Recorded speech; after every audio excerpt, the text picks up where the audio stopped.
Valentine's Day, February 14, fell on a Monday this year. By the time I arrived at the Cosi family restaurant, it was already bustling with diners. I was shown to my seat just 3 minutes before my 7 o'clock reservation. After giving the waiter my drink order and politely mentioning that I could find my own way to my seat, he nodded and left me with 2 menus.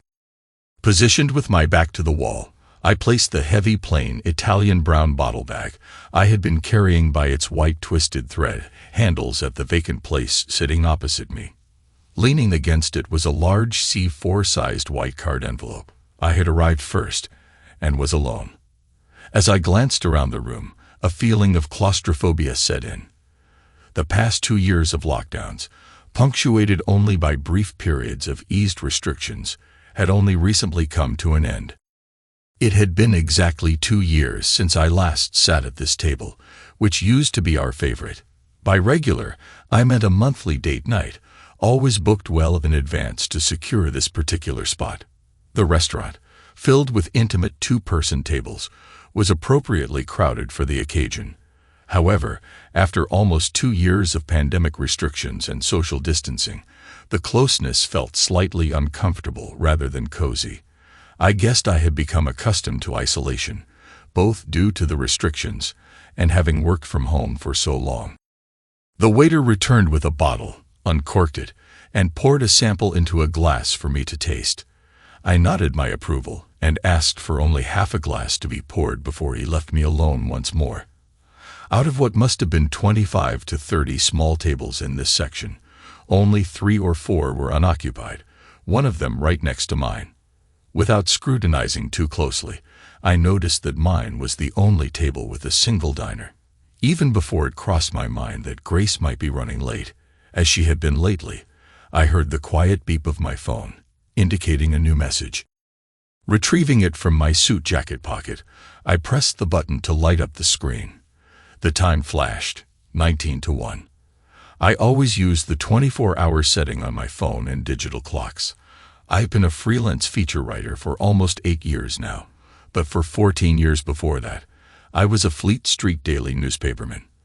I started as a copy holder, responsible for small ads and general errands, then moved on to junior reporter, senior reporter, and sub-editor roles, mostly on the late afternoon and evening lobster shift. While words and facts are essential in daily journalism, deadlines are absolutely paramount. As I swiped and tapped my screen to access my messages, I couldn't help but notice in my peripheral vision that the empty table next to me on the left was being occupied. The lady of the happy couple brushed past me, wearing a 3/4 coat and a long dark blue dress, to reach her seat by the wall. This brought a faint smile to my face for the second time today. It wasn't a warm smile. I was long past that. It was a chilly February night in our part of the world, and my wife's seat of choice, had she arrived on time, would have been exactly where I now sat, right in front of the radiator. I smiled not for Grace, whom I hadn't even seen this morning as she left early for a strategy meeting at work, but for my kids. I had dropped them off at school, kissed them, and reminded them to be on their best behavior tonight. I wondered if I would manage to do the same.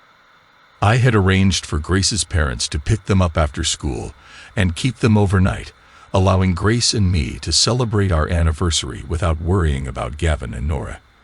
The tables were close together, and as the lady passed through the narrow gap beside me, I caught a whiff of her delightful perfume. It was rich and alluring at first, then turned light and flowery as it lingered, an intoxicating scent that could captivate anyone near her. Lucky bastard, I thought, momentarily taking my eyes off my phone to glance at the seat diagonally opposite, where her partner would sit. However, the seat was empty. I only saw the back of the departing Matro D John Jr., the owner's fresh-faced son, hurrying to greet the next couple at the entrance. It seemed the lovely-smelling lady was waiting for her beau, just as I was waiting for my rather tardy wife. Today marked 10 years of our marriage, exactly to the day. We always came to this very table, or at least this spot. Sometimes it was a different table to accommodate 4 or 6, with high chairs if needed, on special occasions and holidays whenever the restrictions allowed. This was the place where Grace and I had our first date, where I proposed and she accepted, and where we celebrated all our family birthdays and anniversaries, including today's milestone. Our anniversary held a deep significance for us, beyond just being Valentine's Day, the holiday honoring lovers. It was also the day we got married, Tuesday, February 14, 2012, at 11 a.m. at the local registrar's office. Both 29 at the time, we felt the pressure of Grace's biological clock ticking loudly. Unbeknownst to me then, Grace was already pregnant with our son Gavin. She only revealed it on our wedding night, mentioning she had missed her period by a week, a realization that had only dawned on her that morning amidst the whirlwind of wedding preparations. Despite her initial hesitation to tell me until we were alone, I would have married her regardless. By the time we tied the knot, we had been living together and were a couple for exactly 5 years, with the wedding planned months in advance. Grace was always the one for me, long before I asked her to marry me. Interestingly, her running late had become a recurring theme over the years. She was notably late on our 8th wedding anniversary, 2 years ago. I had waited here alone, my eyes fixed on the same brick wall, forewarned by a similar running late message on an older phone. I lingered until 9 p.m. before I had to give up our table, leaving a room full of affectionate couples while I made the lone walk of shame. I insisted on paying the approximate cost of a meal for 2 at the front desk before leaving. Michael, the restaurant owner, was apologetic yet firm about needing the table back on such a busy night. This happened just weeks before the first lockdown began. Grace and I met 15 years ago, at a wedding in late January when we were both 24. I knew the groom from college. She had gone to school with the bride. My job at the newspaper kept me working late hours, with little time for a social life or relationships. Grace was preoccupied with her bar exams, also focused on her career as a lawyer. Serendipitously, we both lived in the same town and commuted to London for work. My days off were Tuesday and Wednesday back then, and she suggested we meet in a couple of weeks. We checked our calendars and settled on February 14 at this very family restaurant, where I had never dined before. Grace had worked here as a waitress during her school and college holidays, and even weekends before that while still in school. And so, our Valentine's Day anniversary was a blend of our love story, a celebration of firsts, and the beginning of a life journey together. If our date goes well, she said, we can exchange phone numbers and take it from there. I didn't grasp the significance of the date until I got home. A first date with a stranger on Valentine's Day. It seemed too good to be true for an ordinary guy like me with a gorgeous girl like her. I suspected she might be playing a prank and would probably joke about it with the bride after the honeymoon. Since she offered to book the table, I figured at least it wouldn't hit my wallet. As the date drew closer, I started to wonder if she might be serious. What if she was genuinely interested? If I chickened out, I'd ruin my reputation with my college friend and lose any shot with Grace. But if it was all a joke, showing up wouldn't cost me anything. I decided to give it a try, show up on time, and if she didn't appear within 10 minutes, I'd bow out and save the restaurant the trouble. When I arrived and asked the maitre d' about a reservation for Grace James, he replied, "Certainly, sir, she's waiting for you." There she was, looking stunning and even more enchanting in person.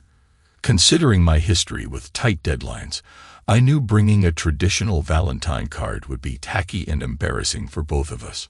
So I enlisted the help of a studio overseer in the print room.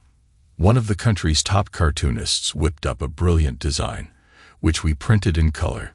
It was a card that read, "Be my next year's Valentine," featuring a cartoon version of me with chains and a padlock around my chest, and a caricature of Grace with a blazing acetylene torch and a welder's helmet captioned, "Unlock my heart, but please don't melt it."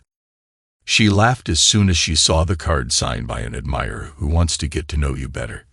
Our first date turned out splendidly. We felt at ease and quickly decided to see each other again. Soon, We became exclusive, and after a few passionate months, we moved into my small flat together. A couple of years later, we exchanged engagement rings, but it took 3 more years before we finally got married and started hunting for a family home in our hometown. We were both deeply invested in our careers. By that time, I had become a sub-editor and was also writing regular weekend feature articles. I knew it would take years before I could become a fully fledged editor. Once our son was about 2 years old, Grace, who specialized in corporate law, expressed her desire to return to her job. So I transitioned to freelance writing and embraced the role of a house husband.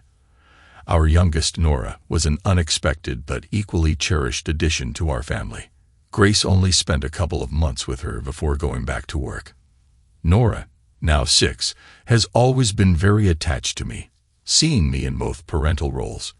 Gavin, on the other hand, is easygoing and has adapted well to our family dynamics. Grace thrived in her career, securing a junior partnership shortly after Nora was born. However, lately, she hasn't seemed as happy with me. Last February, during the lockdown, everything was closed. I ordered Chinese takeaway, left Grace's portion in the fridge, and went to bed alone. She used the familiar excuse of work, endless late nights preparing vital documents for mergers and acquisitions, requiring the entire firm's attention. This year, in anticipation of Valentine's Day, I booked a table weeks in advance, from 7 p.m. to closing time. I even prepaid for an estimated bill, covering up to 4 average a la carte meals and drinks. When I made the arrangements, Michael, the restaurant owner, said it wasn't necessary. He reminded me that Grace had booked tables there for 4 years as a student, and our family connection warranted special treatment, but I insisted on paying up front. I was not accustomed to this vantage point in the restaurant, back against the wall. I finally understood why it was Grace's favorite spot. It offered a full view of everyone entering, the bar area, and even the front entrance, all while benefiting from the warmth of a nearby radiator during the cold winter. From my usual seat, I could only see my dinner guest and the brick wall behind them. No wonder Grace deemed this our favorite table. A beep on my mobile phone snapped me back to reality. I read the message. Sorry, Hans, still at work, all 860 mins. The brevity of the message spoke volumes to me. Even the use of all and 8 signified the minimal effort and time Grace could spare for me in favor of whatever else she was doing. I smiled for only the 3rd time that day, a smile devoid of humor. I hadn't reminded Grace this morning about our dinner reservations or even mentioned our anniversary since last year. Now, here I was sitting alone, while Grace was occupied elsewhere. Even on Valentine's Day, our 10th wedding anniversary, she had more pressing matters. Tin is the traditional gift for the 10th anniversary, along with diamonds or the colors silver and blue.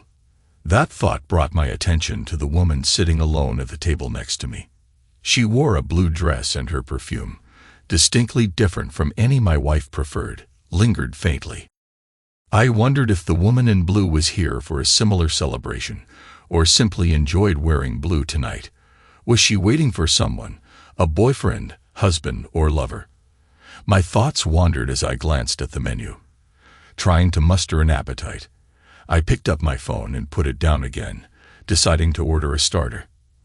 I needed something to accompany the sips I'd taken from the glass of Chianti, Grace's favorite. It wasn't my usual choice, but I wasn't in the mood for anything heavier. Perhaps I would make a sandwich and have a beer later at home. Looks like we've both been stood up, came a husky female voice from the adjacent table, cutting through my veil of solitude like a hot knife. I looked up and to my left. Despite the dim lighting and unlit candles, I could see her clearly. Her open face, dark brown eyes, and soft, dark wavy hair framing her face made her a true beauty. Sorry, I said. I was miles away. Was that wishful thinking? She asked softly, her small smile inviting a conversation. Maybe, I shrugged, glancing at my phone, and then back at her. She's still at work, or so she says. Running late, she says. I'm not even sure if she'll make it tonight. Last time, I hesitated, unsure if I should divulge too much to a stranger, especially one seemingly looking forward to a romantic evening more than I was. But then I thought, to hell with it. I had bottled this up for too long. Leaning in, I added quietly, last time she didn't make it at all. Last time? What, like last week, or last year? No, wait, not last year, but actually 2 years ago. You know, I said, noticing her nodding, and those lovely soft curls framing her face. Her dark brown hair was set in loose, bouncy ringlets. So this time, 2 years ago, was our 8th anniversary. Tonight marks our 10th. Wow, 10 years. That's aluminum, she guessed. Tin, I corrected. Like a tin of beans, biscuits, or maybe clean peaches and syrup. I was actually thinking a can of worms, but that seemed too intimate to share with a stranger, no matter how young and beautiful she looked. Or tomato soup, she added with a sad smile, her expression hinting at her own unhappy memories. Comfort food. Tins are like comfort food, something you turn to when things aren't going so well, like baked beans on toast or alphabet spaghetti. Sorry, I didn't mean to intrude. That's all right. I guess she's otherwise occupied tonight, I said. Is she a doctor or a nurse? She asked. Some professions are vitally important, and staffing issues can mean those left behind have to keep everything running. Life or death situations can sometimes be more important than, you know. No, she's a lawyer, I said. Oh, all right. Scum of the earth, huh? I joked, tempering the remark with a smile and a shrug. She was just a stranger, passing time with a lonely old man while waiting for her date. She didn't need to hear the troubles I've been dealing with for the past couple of years. She made junior partner 3 years ago, and well, the workload shot up, so she tells me.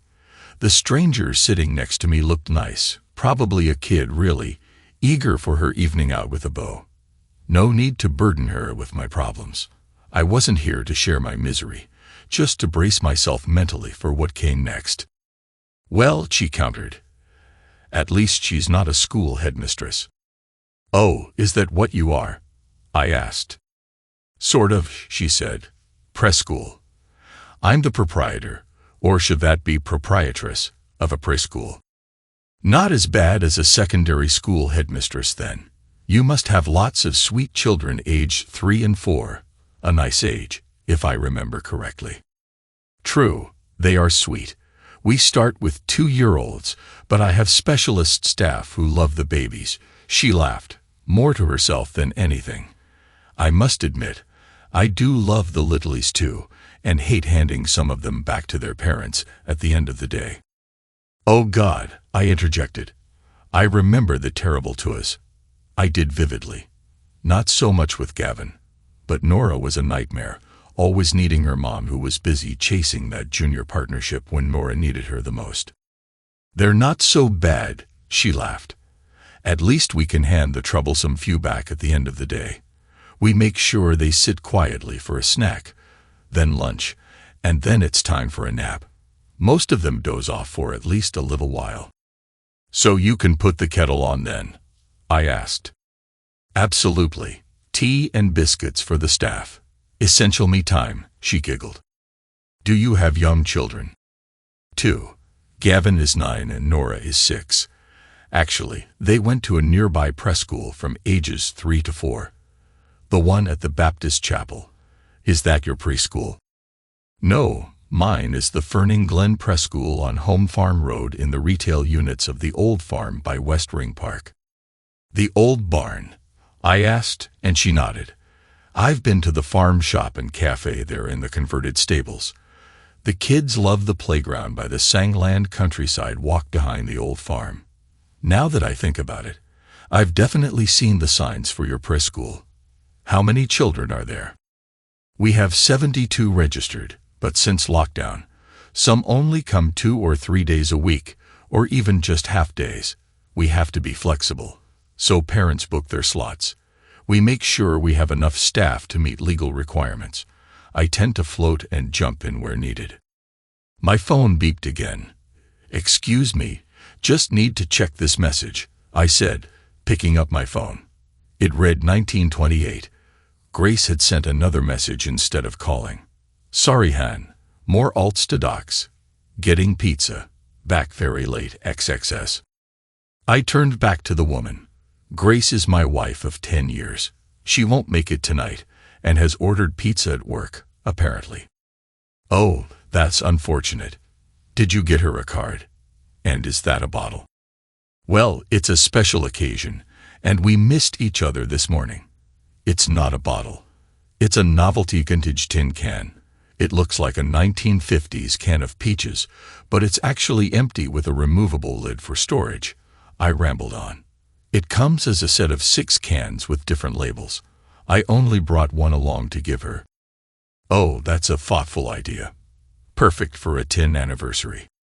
I thought so. I realized I'd been going on without introducing myself. "Sorry, it's rude of me to mention my wife and kids without introducing myself. My friends call me Ken." I extended my hand, offering a sheepish smile. The tables were so close together that she didn't even need to lean over to gently shake my extended hand. She smiled warmly, her expression more inviting and beautiful than I could ever muster. "My friends call me Lottie, but you can call me Lottie," she giggled. "Sorry, when you said my friends call me, I just couldn't resist." I laughed with her, charmed by her lightheartedness. She had a delightful giggle. "Well, my birth name is Mackenzie. It was a name my mother liked because one of her brothers had it as a middle name. Back in school, the name cropped up in a couple of American children's TV shows that were popular at the time, always used as a girl's name. I hated being called Mac, so I preferred Kenzie as a kid. Later on, I thought Kenzie sounded childish, so I asked my friends to call me Ken instead. My oldest and best friend, Ethan, who I went to school with, still calls me Kens most of the time we hang out. "I see. Well, my full name is Charlotte, but I've always been called Lottie. I like it, and it goes so well with my married name, Lottie Clark. It suited me so well that I kept it even after letting my ex-husband go." "Was he blind or just plain stupid?" I blurted out without thinking. Without missing a beat, she replied, "Stupid. Definitely stupid. He cheated and thought he was entitled to get away with it. The pompous, immature arse." "Agreed. He must have been very stupid. I can't stand cheats and liars. I believe for a marriage to work, there has to be complete honesty," I said, adding, "As soon as I said blind or stupid, I realized it could have been interpreted very differently. I'm sorry about that." She giggled again. "I think I'm a good judge of character, with that one notable exception you now know about, but you seem like a nice person. I took your comment as complimentary rather than derogatory, and it didn't hint at any hidden agenda. You are, after all, Ken, waiting for your wife in a romantic dining room on the most romantic night of the year, or so they say. I was, but now my wife won't make it, and I don't really have much of an appetite anymore." "But you were just looking over the menu, weren't you?" "Yes, I was perhaps considering a starter. The food here is delicious, and I thought I could manage something light. What about you? Is your boyfriend or fiancé running late as well?" "The food here is great, I should know. I worked in the kitchen while studying for my education degree and master's. No boyfriend, fiancé, or husband, I'm afraid. Single, a divorcee as I mentioned, and never made it past 3 and a bit years. Not that I'm bitter, I'm actually relieved. Tonight, Valentine's Day, I'm on a blind date with someone I've never met. My sister persuaded me it was time to get back into the dating game and set me up." You haven't dated since your ex-husband was caught?" "My sister and my mother-in-law, actually. And yes, my ex was caught red-handed, immediately kicked out, and 6 months later, I had the house free and clear of his input, without having to share my business. But I let him keep his." "Did you have a good prenup?" "No, I was the blind and trusting one in our relationship, so no handy prenup. But I did have video and voice recorded evidence of his cheating. Lottie laughed. Both Ryan's business practice and my preschool were largely financed by his mother. He's an only son, and she's quite wealthy. Ever since I was introduced to her, she's treated me like a daughter, even after the divorce. She believes we split amicably and blames herself for Ryan's immaturity. She's continued her support for me. I've even increased the level of payments over the last 3 years, just in case. My business took a dip during lockdown, but I was helped by government furlough payments and a couple of local government grants to take in more children from essential services. When it got out that we were helping the children of nurses, doctors, and hospital staff, donations from local supermarkets and the community went up too. So, what was your ex's business, the one you left alone? I asked. Dentistry. It costs a fortune to buy into a successful practice. Ryan is handsome and charming on the surface, and he had money, which opens the right doors. Once he bought into a good practice with his mother's money, he seemed to think that intruding into attractive and trusting women's mouths was also an invitation to intrude a little further, if you get what I mean. Oh my God, he was involved with his patients. At least 3 of them. I got the videos, telephone taps, their appointment histories at the surgery, along with the subsequent hotel room receipts. And he got the t-shirt, she smiled. Actually, I got the t-shirt and every other shirt off his back too. His main worries were the reputation of his business, his dental practice partners, and the wrath of his mother. That's appalling, I said, shocked. I'm amazed you're even considering dating. I think it would put me off relationships altogether. My sister and mother-in-law insisted. It's been 3 years since the divorce. They were quite persuasive.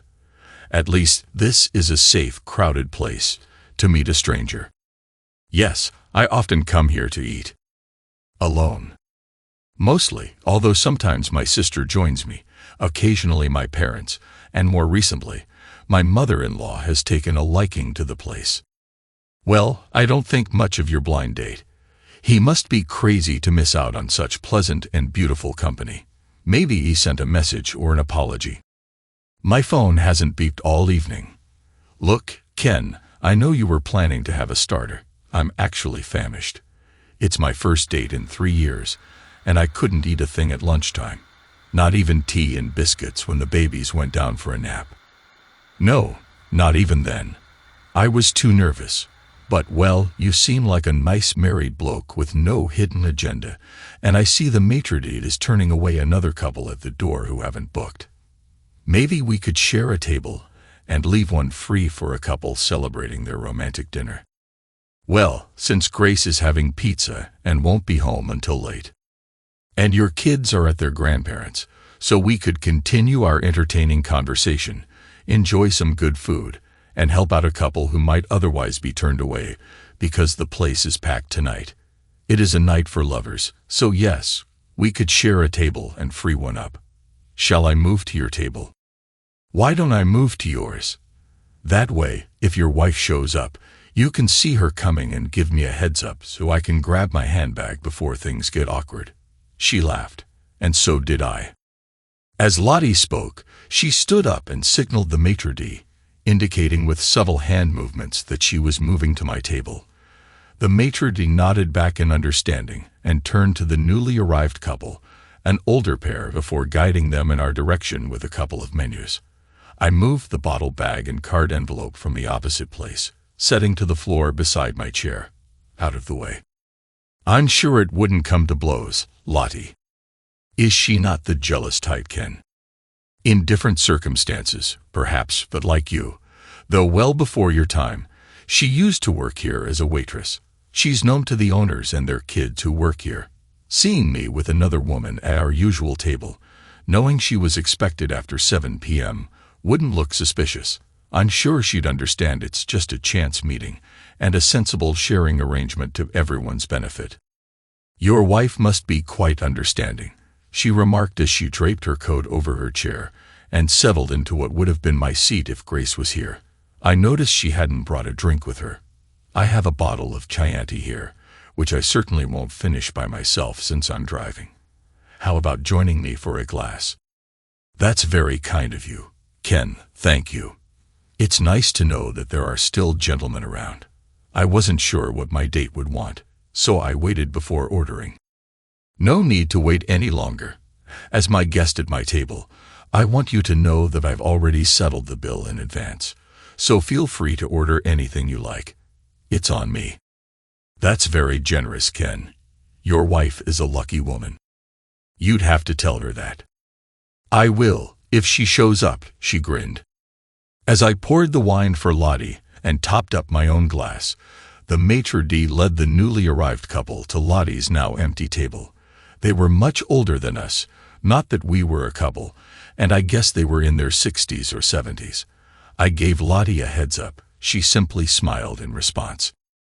I thought Ryan was a fool for losing her, and anyone who cheats is an idiot in my book. If a relationship isn't working, discuss the problems and work it out. If ending it is the only solution, do it together. As for Mr. Blind Date, he was a fool for missing out on her, especially if her mother and sister were as beautiful. As the older woman passed between us to reach her seat by the radiator, I caught a whiff of her perfume, an older, familiar scent. It was likely something classy, like Chanel, and it smelled expensive. The Matro D lit their candle first, then turned to us with raised eyebrows. I nodded, and he lit our candle before departing. In the gentle flickering light, I could see Lottie more clearly than the sideways glances our original seating positions had forced. Her dark, soft ringlet curls bounced on her shoulders, perfectly framing her face. Her features were even, her eyes dark brown pools surrounded by the clear whites, her lashes long and dark under thin arched eyebrows, and her lips full and red. She looked up and smiled, revealing a slight dimple on her left cheek, the right obscured by a bouncing curl. I heard the rustle of my new neighbor to my left as she wriggled in her seat, trying to shed her winter coat. She slipped her arms out of the sleeves, allowing the coat to casually drape over the back of her chair, inside out. As she adjusted herself more comfortably, she leaned over and said, "Thank you so much for making room for us. Paul was sure he had booked weeks ago, but they didn't find our email until they checked that day. What was it, dear?" She turned to her husband across the table. He looked older than the brief glimpse I had caught of his wife as they approached.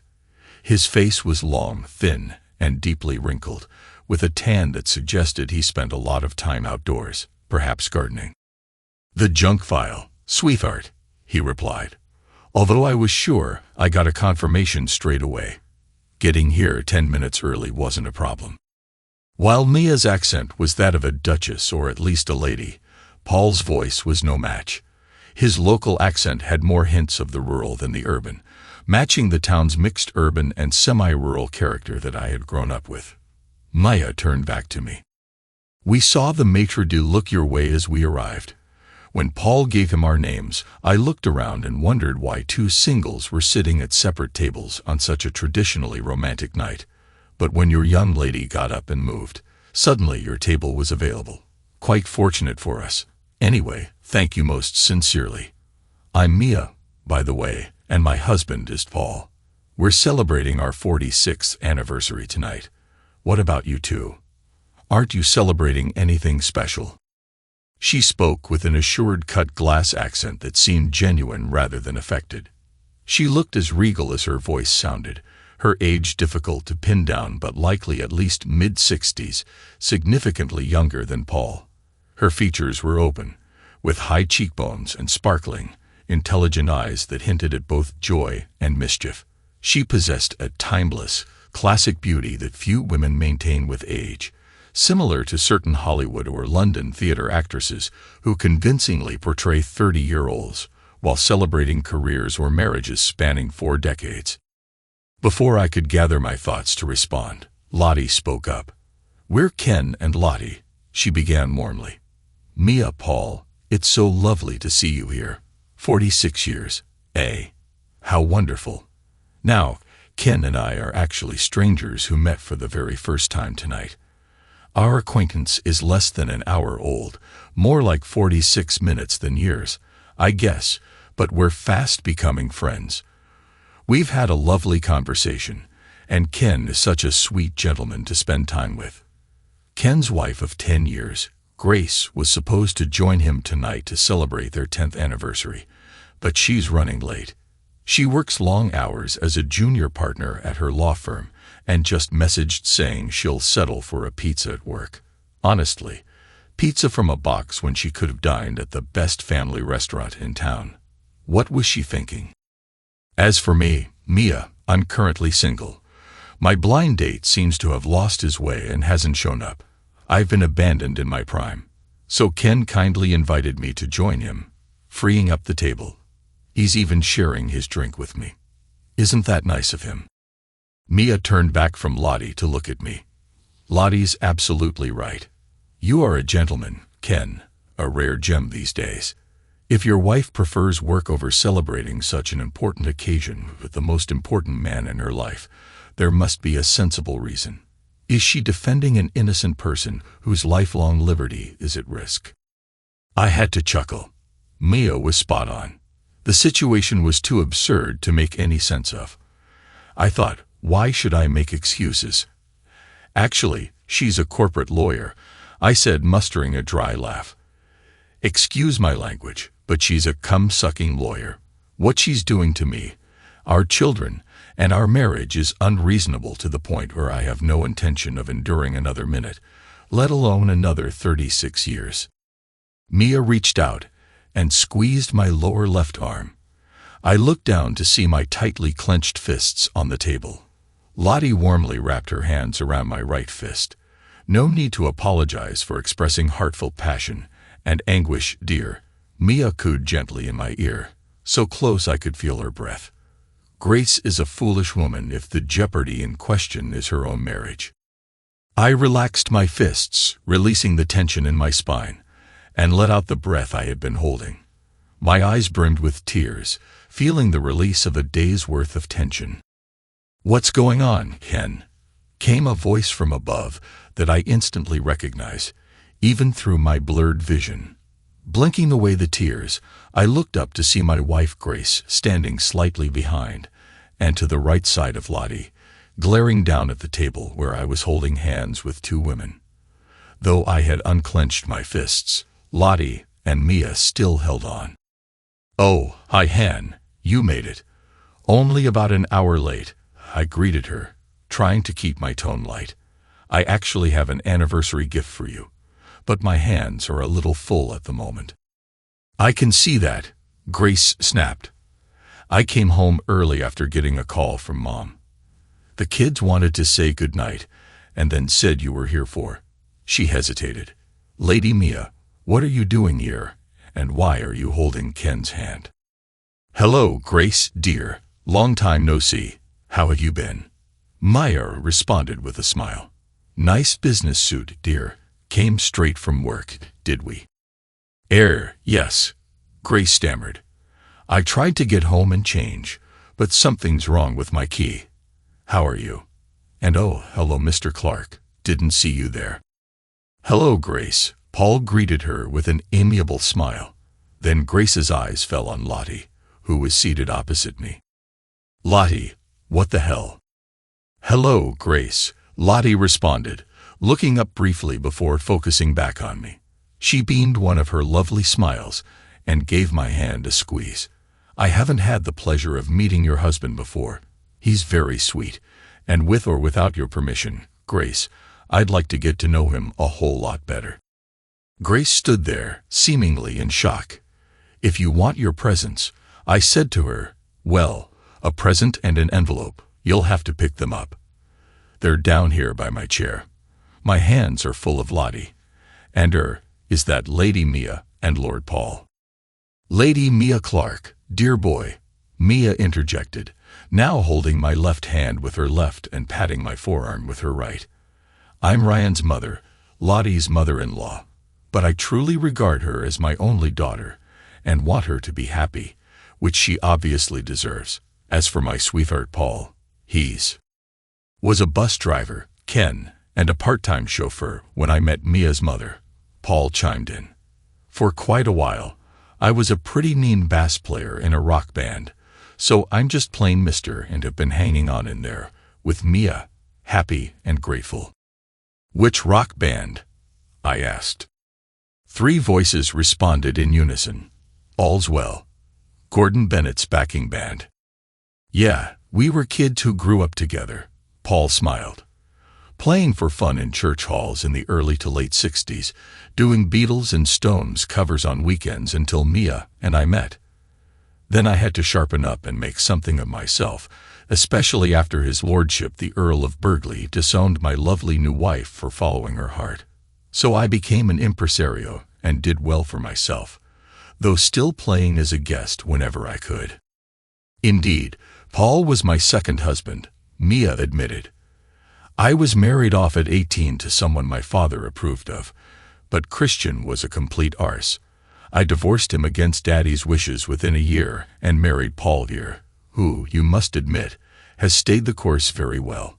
He played guest appearances with headline bands all over the world, and we traveled together before and after having our child. He managed lots of bands, organized concerts and festivals, and always forgets to mention that he was knighted for services to the music industry over 20 years ago. It was a fun ride, but I guess Ryan never wanted for anything, and he never really grew up," Paul said. "We only recently heard the rumors and Ryan admitted his failed marriage was his fault. So we're looking after Lottie's interests at the moment," Mia added with a wink in my direction. "You mean, but," I stammered. "Oh no," Grace interrupted, stamping her foot. "This is not happening. Lottie, Lady Mia, let go of my husband this instant. He's mine." "Tisk-tisk," Maya shook her head as she looked up at Grace. "How could you treat your husband the way you have and risk your children's happiness?" I swear the blood drained from Grace's face as if a tap had been opened. Her lips trembled. What do you mean?" "Grace," Lottie spoke up. "My sister Scarlett told me about tonight's booking a couple of months ago.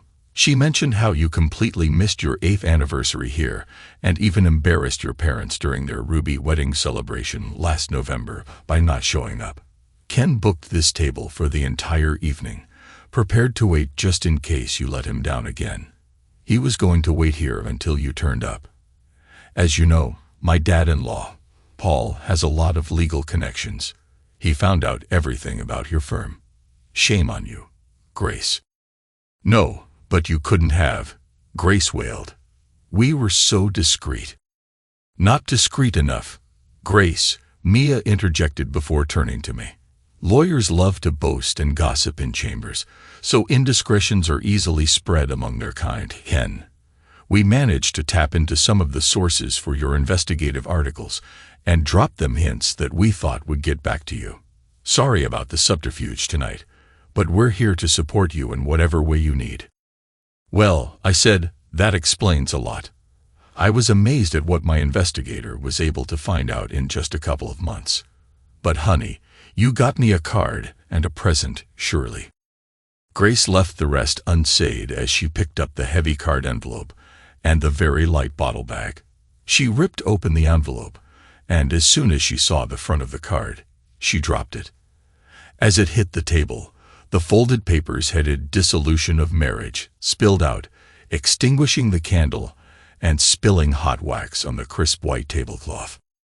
The front of the card showed a caricature of me with a shattered heart, smashed by a caricature of Grace wielding a sledgehammer. The message on the card read, "You broke my heart on Valentine's Day," while the speech bubble from Grace's caricature said, "I've got me some new partners." I couldn't get the original cartoonist who did our first Valentine, Grace. He retired and moved to Spain. But I found one just as good on Fiverr, I said. "You haven't opened your gift bag, honey." Grace clutched the handle tightly. With shaking fingers, she opened the bag and peered inside, a puzzled look crossing her tear-stained face. "A tin can?" Grace asked, pulling it from the otherwise empty gift bag. "It's one of 6, Lottie explained helpfully. But Ken only packed one. They're handy for kitchen storage." "Ooh, it rattles," Grace said. "I wonder what's inside." Grace lifted the clear plastic lid and peered inside before emptying the contents into her palm. "What's this?" she asked. "My wedding ring. I have no further use for it," I replied. "I took it off 3 weeks ago, and you hadn't noticed or indicated that you had. The other item is a computer memory stick with a couple hundred stills and 4 videos from the luxury flat your partners share with you in Market Square Plaza. They're not legally procured, so they aren't admissible in court, but they'd be damaging to you and your firm if leaked to the public. I only watched 2 minutes of one video. It was enough to end my marriage. My solicitor went through the whole lot, and my investigator identified the 4 individuals as partners in your firm. We've named them as correspondents in the dissolution document. Agree to the terms. Grace, sole custody of the children and house until the last child finishes further education, and will change the grounds from adultery to unreasonable behavior, like your lack of involvement in our lives. Otherwise, we'll proceed with what we have and see if your partner's marriages last longer than ours. You can visit the children as often as you like. In fact, you'll see them in the morning, since they're staying overnight with your parents, where you'll be sleeping. I changed all the locks today." "Oh shoot," she exclaimed, dropping the empty bag and putting her hands to her face. "That's why I couldn't get into the house to change. I only realized it was our anniversary when Mom rang me. I thought there was a problem with Dad or the kids. Mom called because the kids wanted to say goodnight before bedtime. They'd already kissed you goodnight when you dropped them off this morning. Oh shoot, I really screwed up, didn't I?" "No kidding, Sherlock," I replied. "We're done, I think." Looking up, I saw the restaurant manager, Michael, and his wife, Scarlett, approaching the table. We were probably causing a scene. "Sorry, Michael, for the disturbance," I said, standing up with difficulty as Lottie and Mia still clung to my hands. "I think I'm ready to go now." "No need to go, Ken," Michael soothed, "but I think Grace should depart. You'll always be welcome here, Grace, but not tonight. Tonight is for romantic lovers, not cheaters." Grace ran through the restaurant, tears streaming down her cheeks. Michael's wife, Scarlett, turned to me. "Don't worry about Grace getting to her parents' house. John Jr. has her keys and will drive her home. Lady Mia's chauffeur will follow them and bring John back. Now, what do you think of my sister?" "Who?" I asked, bewildered. "My kid sister, Lottie here. She's the baby of the family and hasn't been treated well by her man. We all hope you could help each other through your pain and show Lottie there are still good guys out there." Although I had stood up, Mia and Lottie still held my hands. I sat down again. "Good boy, Ken," Scarlett said, kissing me on the forehead and then rubbing off the lipstick with her thumb. "I'll send your waiter over for your order, okay?" "Yes, all right," I said, looking at Lottie. "Are you all right?" She smiled back. "Yes, Ken, perfectly all right." "Good, shall we order?" "Please, after all the excitement, I'm even hungrier." "So, former Chef Lottie, what would you recommend for starters?" "I have a few ideas," she grinned. "The first is that you could put my birthday in your diary, the 23rd of July. We could dine here." "Excellent. I'll leave the next few courses in your hands then, Lottie, and I'll send a photo of your likeness to my new cartoonist." Yes, I was feeling a whole lot more romantic than at the start of Valentine's Day. Thanks to everyone who took the time to listen to today's stories. If you enjoyed it, please consider liking and subscribing if you haven't already. Feel free to share your thoughts on the events in the comments below. Take care.